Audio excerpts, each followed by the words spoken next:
Namaskar. Namaskar. Hello, Mr. Chauhan. Hello, Puneet.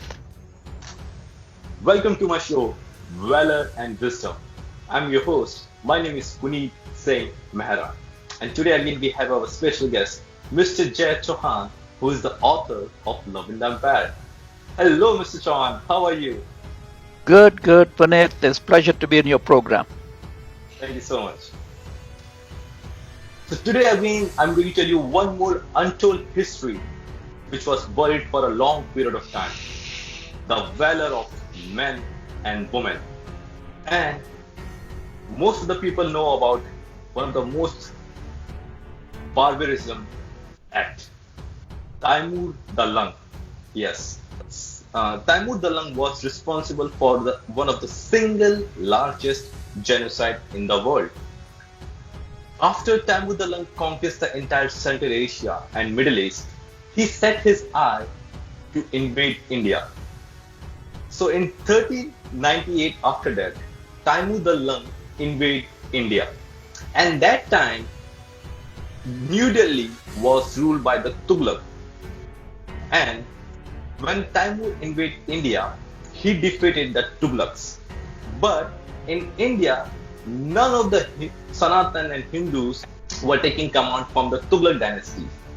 So after when Taimur the Lung invaded India and defeated the Tughlaq, Taimur committed a mass genocide of more than 1 million Sanatan Hindus and made a skull tower out of it. On hearing this, a Mahapanchayat, which means a union, has been organized where all the warriors, Rajput, Jat, Ahir, Brahmins, Valmiki, Maurya, everyone come to that meeting and they unite to fought against Taimur the Lung. And Mahabali Jogra Singh Gujjar was chosen as the chief of that army. And Mahabali Jogra Singh stood 7 feet 9 inches. Jogra Singh was also a renowned wrestler. And it's said that Jogra Singh armory and his weapon is so heavy that in today no one can lift it. At the same time, not only the men, the women also participate in that war. And the fearless woman led by the queen Ram Pyari Gujjar. And most of the people doesn't know that Ram Pyari was also from the Chauhan dynasty. And if she's from Chauhan dynasty, the valor is already in her blood. Ram Pyari Gujjar also very good at with wrestling, fighting, martial arts, skill, diplomacy, and many things. So what happened? Ram Pyari led the 40,000 women of army to fight against Taimur the Lung. And at the same time, Harbir Singh Gulia also chosen as the commander of that army. So what happened when Taimur started looting India? The Battle of Delhi started. When the entire Sanatan army has been arranged, they fought against Taimur the Lung. And in the Battle of Delhi, Mahabali Jogra Singh attacked on Taimur army and killed 9,000 of Taimur army, which really upset the Taimur. And he thought like, okay, now I'm going to advance to Meerut, where he's going to kill every Sanatan. And Taimur has only have one dream, to crush every Sanatan Dharma. But at the same time, Ram Pyari Gujjar, when Ram Pyari Gujjar know about this part of story of Taimur the Lung, Ram Pyari Gujjar and his women evacuate all the children and women from the villages and they took them to the safe side. So whenever Taimur attacked to the next city, no one is there. And this thing really created a frustration among Taimur the Lung. And when Taimur the Lung reached Meerut, the battle started. So second war is Battle of Meerut, where Taimur had a powerful army of more than 1 million, and he also had a large stock of armory. And the battle started. Jogra Singh and his army attacked on Taimur the Lung and uprooted them from Meerut. He was so badly defeated by the Jograj Singh and his warrior. At the same time, Ram Pyari Gujjar, the fearless woman, attacked Taimur the Lang at night and killed most of his soldiers while they are traveling to a different part of state of India. And this really frustrated the Taimur the Lang. After getting so much of defeat, Taimur got more frustrated, and afterward he advanced to Haridwar. So when he advanced to Haridwar, where Jograj Singh Gujjar, Ram Pyari Gujjar and Harbir Singh Gulia was ready to crush Taimur the Lang and his army. The third battle, the Battle of Haridwar. So when Taimur the Lang and his army reached to Haridwar, the roar of lion of Mahabali Jograj Singh Gujjar said to his army and remind them about Bhagavad Gita, which I quote. He said to entire army, Lord Krishna said to Arjun during the Mahabharata, the moksha that our Rishi Muni attained from performing yoga and meditation, we attain that moksha, means liberation, fighting on this very battlefield. If you get martyr fighting for your motherland, the entire world will praise your deeds.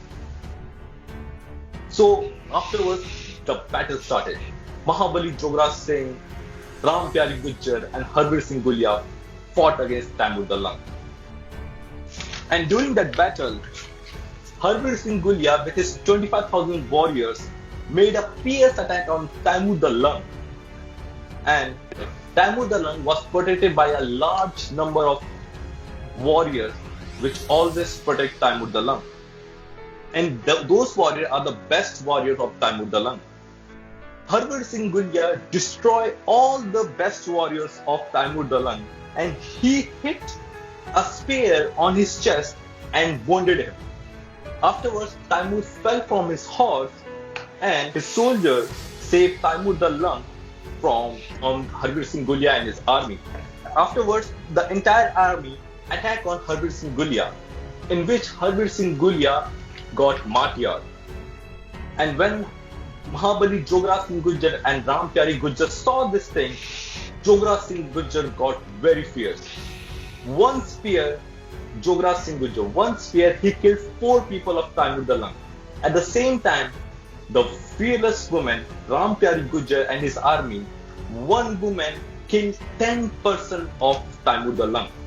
You know, Mr. Chauhan, even it's said in Sanskrit for a woman, which I'm going to quote in Sanskrit for the woman, and later I will translate it in English. So it's in Sanskrit. Dasya putre sama kanya, dasya putre na prabhadhyam, yatha phale labhete, matta salitam bhaya, kanyahe kanyahe. It means one daughter is equal to 10 sons. Whatever merits, good result a person attained by sharing and upbringing 10 sons, the same merits is attained by begetting a single daughter alone. That's how we describe a woman in our culture. And afterward, Taimur the Lang was so badly defeated by these warriors. On that battle, Taimur the Lang and his army fled away from the battle back to his own country. And in that battle, Jograj Singh Gujjar and Ram Pyari Gujjar killed 70,000 army of Taimur the Lang. And I think at 1409, Taimur the Lang died due to that wound. So this is the story which also buried for a long period of time. Even the Taimur the Lang, he also mentioned about this army, which I quote. He said, a robust army, a fearless army, which defeated Taimur the Lang. And afterward, Taimur was defeated. So this is the story which was buried for a long period of time. The valor of Harbir Singh Gulia, the valor of Mahabali Jograj Singh Gujjar, and the fearless woman Ram Pyari Gujjar. So Mr. Chauhan, what do you think about this part of history? I'm excited, Puneet, that you have dug out history so well. So I want to give you some of my reflections, and this time, in your program, I want to have a more of a debate of a me at my age talking to young generation like yours, and we want to address the audience of Indian youth of your age group that we're going to make our mark in the history. So these observations I make of the story are firstly the role that women have played in the history of India. So I think that the world thinks that women are subordinate in the Indian history, and they are not. So Rampyari Gujjar was a warrior, as a woman warrior, who played an important role in the invasion of Timur the Lung, who was an invader to India. So I think my first observation is that women have played a very, very important role in the history of India, and Jhansi Ki Rani is recognized, but Rampyari Gujjar has not been understood in the history of India. But the important part is that for women in India now to recognize that they have played a very, very important role, and they do have in the modern time an important role to play. That's the message one that I get from your description, Puneet, actually. So that's number one. The second part is that you're very keen, Puneet, to dig out parts of the Indian history which I did not know. I'm of Indian origin, and the reason I was born in Africa, in Dar es Salaam, is because my father spoke up against the British in 1938, and he was put in jail, lost his job, and had to leave India to work in East Africa. So we have that spirit of understanding our feeling of independence and our regaining of the dignity that was lost in a period of almost 900 years in the Indian history. So to put this particular history of 1398, I want to put it in perspective from my knowledge of the Indian history.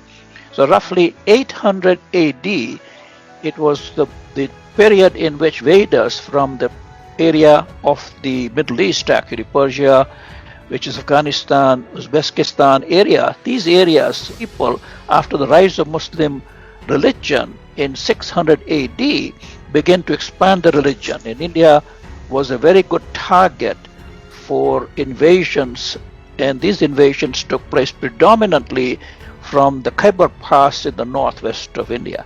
So China had to build their wall in the north part, actually, to stop the invasion of the northern tribes to come into Chinese history and their civilization. We had a natural barrier, the Himalayan mountains, but the passage to India in that time when the troops moved into the land masses came from the Khyber Pass. So all these invasions that we're talking about from 800 to roughly 1100 was through the Khyber Pass, and Timur the Lung probably invaded through that Khyber Pass and came into India, and Delhi was the target to go through the northwest of India and reach Delhi because Delhi controlled the rest of India. So that's how roughly the history goes. And so roughly from the time that Prithviraj Chauhan was defeated, then the Muslim period was established in India. So as they were established as emperors in India, other people also invaded India, and one Muslim emperor would also fight with another Muslim emperor who is controlling India, because India was a very, very wealthy country, very unlike the way the Western history has been portrayed, is how they perceive India in the modern last 2 centuries, actually, when the British controlled more or less. Europeans came to India in the 1500, and gradually that civilization was taken over. The people, including Portuguese, Spanish, and other people who came to the Indian subcontinent. There were Dutch people, there was a Dutch East India Company, etc. So the Indian history is made up of the period of the last 1,000 years in which the Indian Sanatan Dharma, as you call it, the people of Hindu origin, actually, who created the religion of Hinduism, and as you put it in your words, Sanatan Dharma is a way of life that was challenged and questioned, and in my opinion, even humiliated, particularly by the British, actually. So the psychology that the British created was that the brown people were inferior people to the British, who ruled the country from Britain from 1857. With the East India Company, using Indian soldiers, conquered Delhi from the emperor. The last one was Zafar, they gave the control of the Indian subcontinent to the British Parliament, and the Queen of England became the Empress of India. Then began the period of the Indian subcontinent where all the wealth of India, the resources were taken and shipped out of Calcutta to England. And England industrialized their society at the expense of Indian subcontinent. A very small population controlled the vast area in a legal system they created of the system of India, which was not ruled by Indian people. In fact, the law of sedition and treason were created so that if anybody spoke up, like my father did actually, they were put into jail, or like Gandhi, put into ashram and put into confinement for 26 roughly years in the ashram in Ahmedabad. So I think the humiliation began with the identification of Indian people as brown people inferior to the British people, and they had to the Indian people had to listen to them, call them sir, and they created the bureaucracy of India that we're still dealing with today. So it's in the last roughly 47 onwards, the last 75 years, India really became independent of the I think the subjugation of the, I would say, essentially the Europeans actually. And this is where we are at today. So it's very important for the Indian people to realize that India, in the conflict with China today, that there's a border conflict, that India should never allow its borders to be compromised, actually, ever, with the military force and the nuclear force that India has got. So that our mindset and the civilization of India as an independent country must be protected not only from the borders, but even psychologically, that there is a identity of the people that must be protected and brought out to happen for almost 1,000 years. In the Muslim period, as you might know, that the Hindu people paid the taxes and the Muslim people did not pay the taxes. In the British period, the princes were required to pay the taxes to the British, and they and the British to get the best jobs were not in England at the time, in the British time of British Raj in India. That was really in India that they came to get the best jobs and rule the country of India. That's my observation. So I hope you saw my comments, and I would like the Indian people to basically listen to you and to me. We want to inspire the Indian people to understand what our role is in Indian history, and our role as Indians is in the rest of the world actually. So that's my view. Sure, Mr. John. And to every 1.35 billion Indians in India across the globe, especially to Sanatan. Sanatan, you are the son of lions. Wake up. You defeated every single invaders. Not even defeated, you liberate the world from all those invaders. Remember who you are. Wake up. And if some people are struggling, just go and read about the Ram Pyari Gujjar, the fearless woman, Mahabali Jograt Singh Gujjar, the annihilation of the Tamil army, and Harbir Singh Gulia, the one man who put a spear on Taimur's chest. That's all I just want to say. And know your history, learn from your history. That's all I just want to say. Thank you, Mr. John. Namaskar. Namaskar. Namaskar. Take care. See you.